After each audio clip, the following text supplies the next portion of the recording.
kita harus bekerja dengan sekeras-kerasnya untuk mengembalikan Indonesia sebagai negara maritim, samudra, laut, selat, dan teluk adalah masa depan peradaban kita.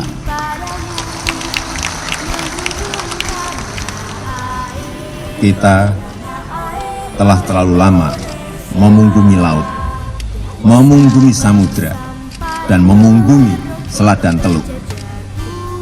Kini saatnya kita mengembalikan semuanya sehingga Jaya Speva, Jaya Mahe, di laut justru kita jaya. Sebagai semboyan nenek moyang kita di masa lalu, bisa kembali lagi membahana.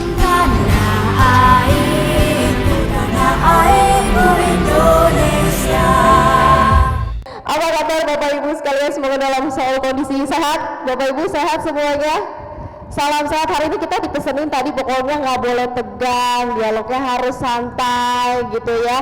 Karena ini memang untuk Indonesia kan, tema kita adalah dialog kemaritiman ini adalah Maritim Jaya Indonesia Hebat gitu ya. Apalagi kita berbicara mengenai ekonomi rakyat, kemudian juga pengembangan maritim khususnya juga para nelayan gitu ya. Karena saya dengar-dengar, saya baca-baca juga tadi bahwa ada pengembangan kapung bahari begitu ya Pak Oce ya. Dan ini sangat menarik karena Indonesia ini lautnya sangat-sangat kaya, tapi seperti apa dan semaksimal apa sebenarnya pemanfaatannya sampai dengan saat ini untuk perekonomian rakyat, khususnya untuk saudara-saudara kita para nelayan begitu ya. Dan pastinya juga hasil laut yang begitu besar, sejauh mana sih kompetisinya dengan laut-laut milik tetangga begitu ya.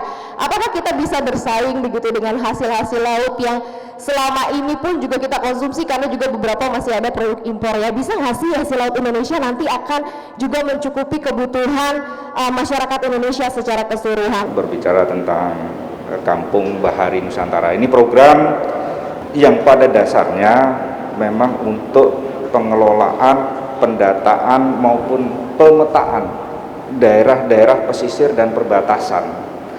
Kenapa kami katakan daerah perbatasan juga? Karena itu semuanya daerah pesisir.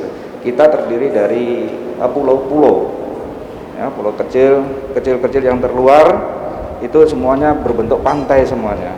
Makanya program ini yang memang ditujukan kepada desa-desa yang belum sama sekali tersentuh. Kebetulan pengalaman kami sendiri juga pernah di wilayah perbatasan yang langsung berbatasan dengan negara Filipina. Jadi banyak sekali kehidupan masyarakat sana yang jauh sekali kesejahteraannya dibandingkan dengan yang di daerah Jawa. Jauh. Karena kehidupan mereka juga sama. Hanya taunya mancing saja, mancingnya dengan sederhana saja, pakai senar dengan tanpa alat. Tradisinya memang seperti itulah. Rata-rata di daerah perbatasan.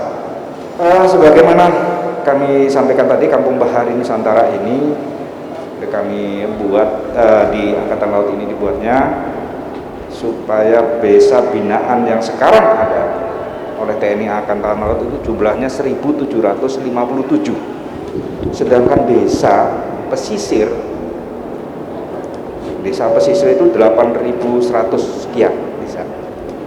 Kalau jumlah desanya yang sesuai dengan kriteria desa itu ada 16.000 sekian.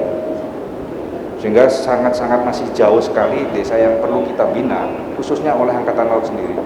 Karena kami harus punya data, kami akan memetakan, kami harus kelola. Kenapa kami harus kelola? Itu terkait dengan tugas tanggung jawabnya TNI Angkatan Laut yang sudah tercantum di Undang-Undang Nomor 34 tahun 2004 tentang TNI. Utamanya di pasal 9E, melaksanakan pemberdayaan wilayah pertahanan laut. Nah, itu adalah domainnya, kebetulan adalah domainnya dari kedinasan kami, yaitu Dinas Potensi Maritim. Di sana memang langsung dibuat programnya, bagaimana harus bekerja. Memang kami sadari kami tidak akan pernah bisa berbuat untuk pengelolaan itu sendiri, maupun pemetaan maupun juga pendataannya. Kami harus menggandeng dengan kementerian atau lembaga yang lain, menggandeng juga organisasi-organisasi, menggandeng juga para akademisi, juga dengan media dengan pemerintah daerah setempat. Nah, gitu. Kami masih butuh banyak sekali data, Adapun KBN ini ada 5 klaster, Pak, yaitu antara lain klasternya edukasi yang kami pilah-pilah, terus klasternya ekonomi, ada klasternya juga pariwisata, klaster kesehatan. Klaster yang kelima adalah memang tugas kami, klaster pertahanan. 4 klaster ini diutamakan memang untuk menuju kepada ketahanannya, karena ketahanan ini mengarah kepada yang terakhir tadi, klaster pertahanan.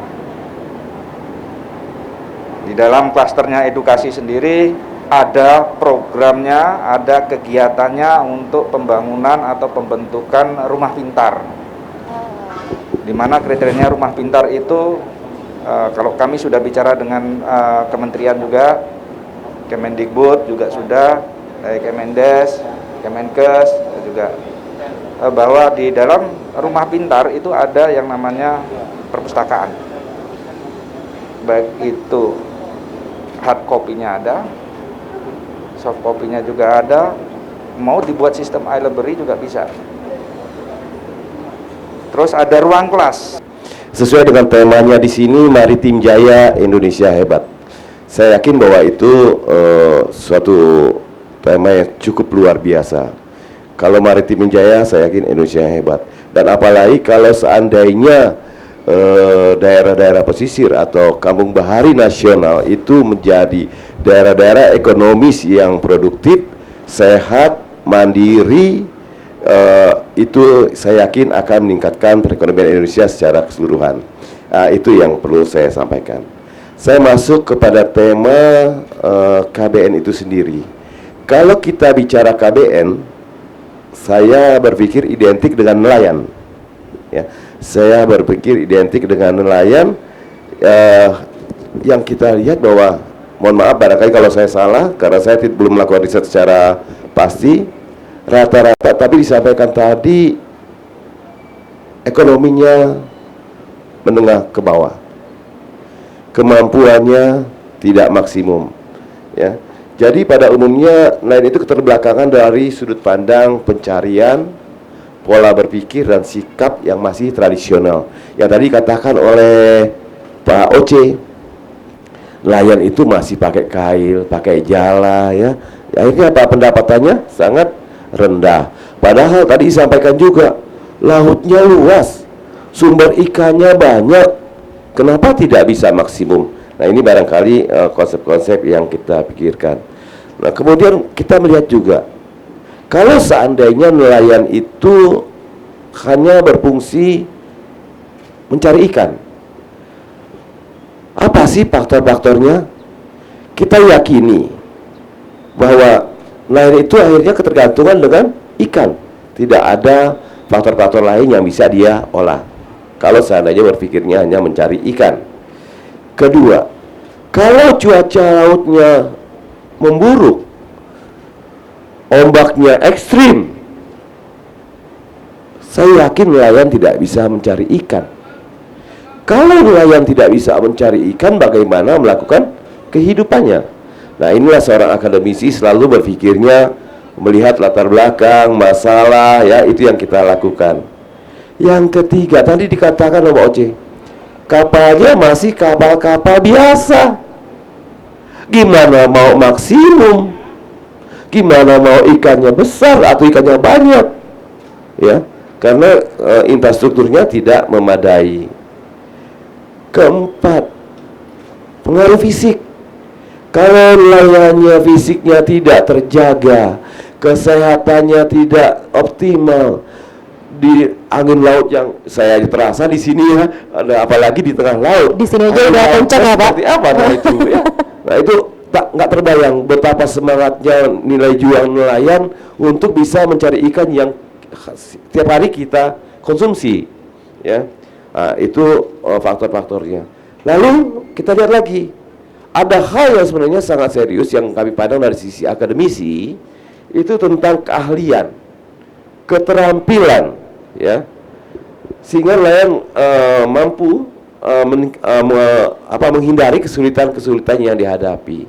Kemudian dari akademisi kita juga melihat gimana ya kalau seandainya laut saat sekarang ini sedang tidak bersahabat. Jangan sampai nelayan itu nganggur dan tidak bisa melaksanakan. Apalagi kalau kita bisa memanfaatkan istrinya. Istri nelayan itu bisa bekerja membantu nelayannya di rumah.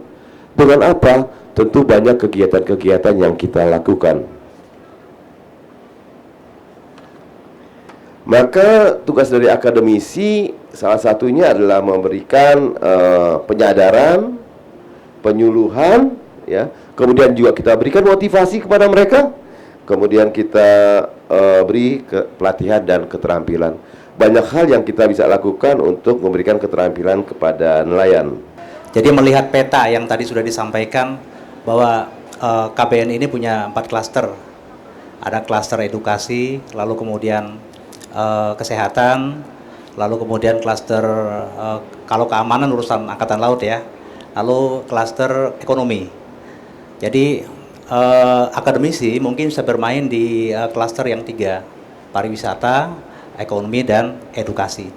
Jadi melalui kewajiban perguruan tinggi, Tridharma perguruan tinggi, apa yang bisa kita sinergikan dengan TNI Angkatan Laut, saya rasa konsep yang sudah dibangun oleh di Spotmar itu sudah luar biasa. Dan di Spotmar memang menurut kami sudah cukup melakukan langkah strategik karena mengintegrasikan kekuatan-kekuatan. Salah satunya adalah peran dari perguruan tinggi. Tadi dari Bu Rektor ya menyebutkan kalau sudah ngomong sama orang akademisi itu biasanya utopia, melayang-layang. Tetapi kadang-kadang yang melayang-layang itu perlu, karena yang melayang-layang kalau ketemu dengan yang membumi menjadi bersinergi.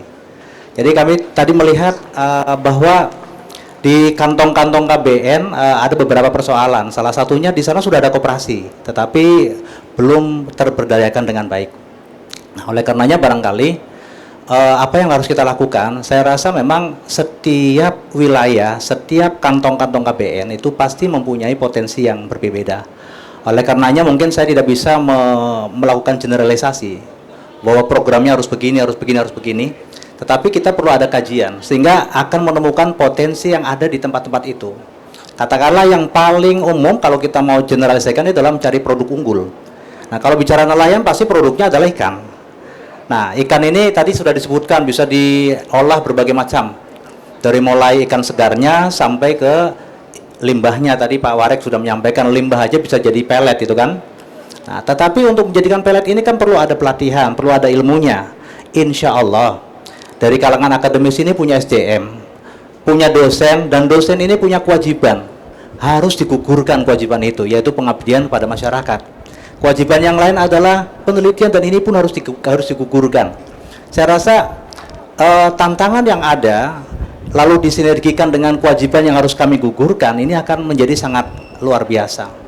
Dan saya tadi sedikit membuat catatan bahwa ini bisa kita lakukan dengan melakukan pemberdayaan. Kalau saya bicaranya makro, dengan pemberdayaan koperasi. Nah, kalau saya melihat tadi apa yang dikatakan, memang Indonesia ini begitu luas. Dikatakan bahwa terdiri dari beberapa pulau-pulau, 7.000 pulau, pulau besar dan kecil, termasuk pulau terluar sekalipun ada.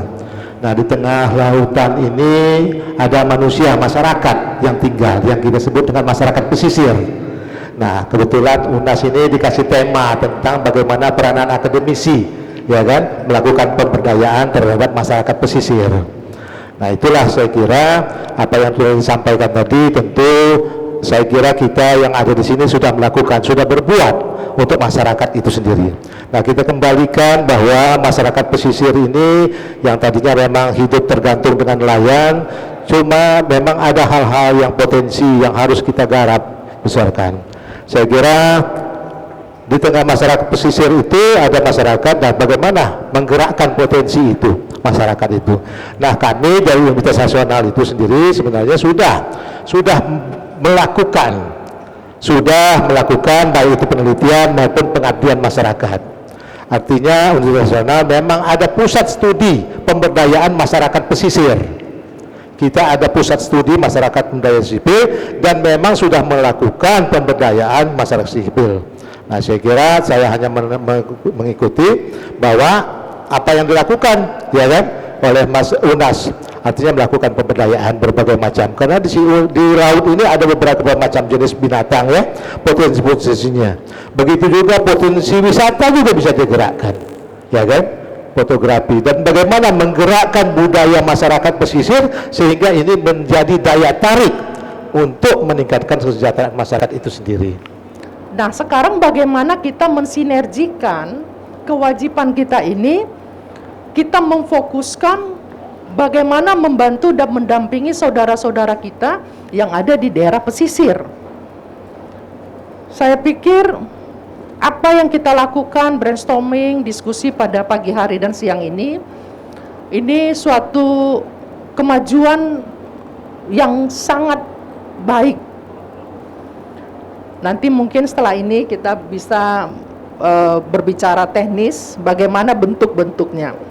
Tadi saya mendengar ada 5 klaster yang disampaikan oleh Pak Oce di KBN. 4 klaster ini sebenarnya harus dilakukan oleh masyarakat, Bang. Untuk tanasnya, untuk ketahanan nasional itu, pertahanannya dipegang oleh TNI AL. Bagaimana kita bisa memerankan peran kita di 4 klaster? Kalau pertama saya ingin sadarkan dulu bangsa kita ini bahwa kita ini sangat kaya dengan potensi laut kita. Kalau dulu saya masih kecil itu ada lagunya itu, Kak, Bu Maria, nenek moyangku. Kalau udah Tahu dong, pasti semuanya tahu ya. Nah, sekarang anak sekarang nggak tahu lagi tuh. Kurang rasa bangganya. Sampai-sampai Pak Presiden kalau ada pertemuan dengan anak SD, sebutkan nama ikan 10 dapat sepeda. Nah, ini kan cara-cara bagaimana mengingatkan kita dari lapisan terbawah sampai ke atas, bahwasanya kita harus tahu dan harus cinta mengenai potensi kelautan kita. Banyak tadi Abang sudah mengatakan apa yang sudah dilakukan. Kalau pada siang hari ini saya melihat ada 4 aspek. Pertama adalah sumber daya alam kita sendiri. Masalah sumber daya alam. Sumber daya perairan Indonesia itu berlimpah ruah. Berlimpah ruah. Sampai kita tidak menyadari bahwa itu bernilai gitu. Saking berlimpah ruahnya kita tidak suruh anak kita, tidak himbau keluarga kita untuk makan ikan. Malah kita bilang jangan makan ikan, nanti cacingan. Karena udah biasa lihat ikan. Kan ironis sekali ya, negara yang sangat kaya akan hasil laut, tetapi masalah stunting itu masih ada dan menjadi masalah nasional, masalah prioritas. Stunting itu kenapa? Karena kurang gizi, padahal seafood itu gizinya tinggi sekali. Nah, ini kan fenomena yang ada ini. Jadi kita tidak merasa itu berharga karena saking banyaknya. Ah, udahlah gitu. Jadi sumber daya alam kita, bagaimana berlimpah-limpah ruah, tetapi kita tidak menyadari, tidak menganggap itu sebagai suatu blessing kalau menurut saya. Ikan hasil lautnya banyak, tetapi kita tidak olah, akhirnya berbusukan, Pak. Dijual murah, kalau udah sore-sore jual murah gitu. Kemudian kalau lagi pasang surut itu harga dituntut. Kalau ibu-ibu mungkin tahu, bapak-bapak nggak tahu. Kalau kami belanja, kok mahal ikannya? Iya, lagi nggak musim ikan, udah kayak durian aja. Jadi harga itu ditentukan oleh musim. Nah itu dia kan, itu kan aneh gitu. Kemudian saya catat apa ya gitu. Kemudian sumber daya alam kita tadi yang tadi sudah disampaikan, Nah ini kan potensi wisatanya luar biasa ini. Ya, sumber daya alam kita, wisatanya, kita sebagai negara kepulauan terbesar di dunia, garis pantai kedua terpanjang di dunia setelah Kanada. Nah ini kan luar biasa. Namun sumber daya alam kita ini pun sekarang kita lihat ada kerusakan-kerusakan ya Pak ya. Terumbu karang itu juga degradasi. Nah itulah masalah-masalah sumber daya alam. Kemudian masalah yang kita lihat tadi kita bicarakan, saya hanya menyimpulkan dari abang-abang yang hebat-hebat ini saja mengenai SDM. Bagaimana menjadikan Indonesia sebagai poros maritim dunia, itu kuncinya SDM, titik. SDM. SDM ini bagaimana dikaitkan dengan klaster yang dikatakan Pak Oce tadi. Ada klaster edukasi, ada klaster kesehatan, ada klaster ekonomi. Jadi sumber daya manusianya ini harus dididik, bukan hanya formal, tetapi non formal dan informal. Hal yang terpenting menurut kami ini Pak, tadi sudah disampaikan bahwa bentuk geografinya kita ini adalah kepulauan. Merubah image yang tadi yang kami dengar salah satu Mbak Maria tadi, bahwa negara agraris masih saja terbentuk Pak. Nah, kita negara kepulauan, artinya bahwa negara maritim harusnya yang sudah. Image ini yang harus dirubah. Bagaimana cara merubahnya? Kami punya ide Bu, salah satu tadi seperti Ibu Ivan bilang, bagaimana kurikulum materi kemaritiman itu disampaikan dari strata, dari SD sampai ke mahasiswa nada. Baru bisa merubah mindset itu. Selama itu belum dirubah, hanya di atasnya saja, bagaimana yang di bawah. Apalagi tadi yang sudah disampaikan bahwa itu akan lupa nanti lagu nenek moyangku, atau memang tahunnya hanya lagu itu saja. Kami punya ide Pak, mungkin bisa dibuat penelitian sama Bapak Ibu sekalian. Saya ingin mencoba, karena saya ingin punya data, sampai sebatas mana sih pengetahuan anak-anak kita ini, pelajar SMA, sama mahasiswa sekalian, tentang kemaritiman. Saya akan membuat suatu kuesioner, saya akan bekerja sama dengan Dikti. Mungkin penelitiannya itu ya, kalau di Jawa mungkin dari Jawa Timur, Jawa Tengah, Jawa Barat, semuanya, semua provinsi ini paling tidak diwakili oleh 5 kota.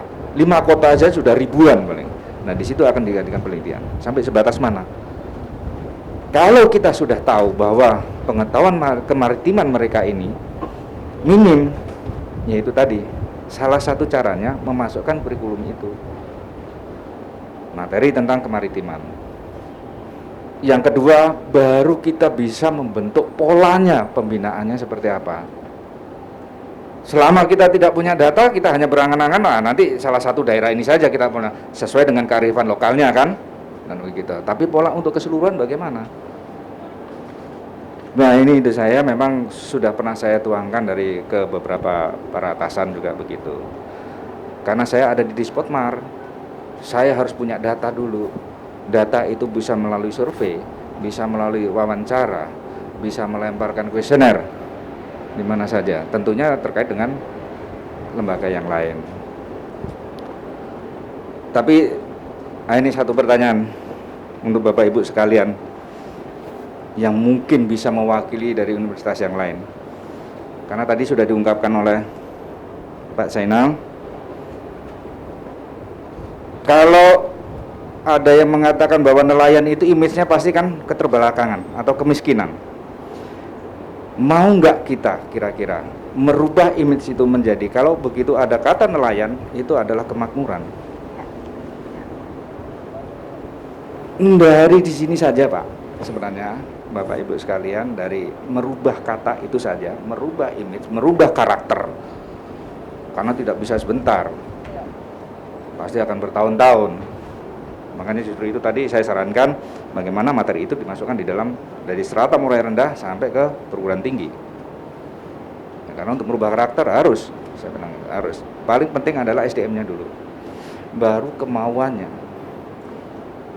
Karena biasanya kalau orang mau, orang tidak mau itu banyak alasan. Pasti akan itu tidak mau ya pasti ya banyak alasan, pasti banyak pertentangan. Kayak gitu. Tapi kalau kita mau semua sepakat, baru.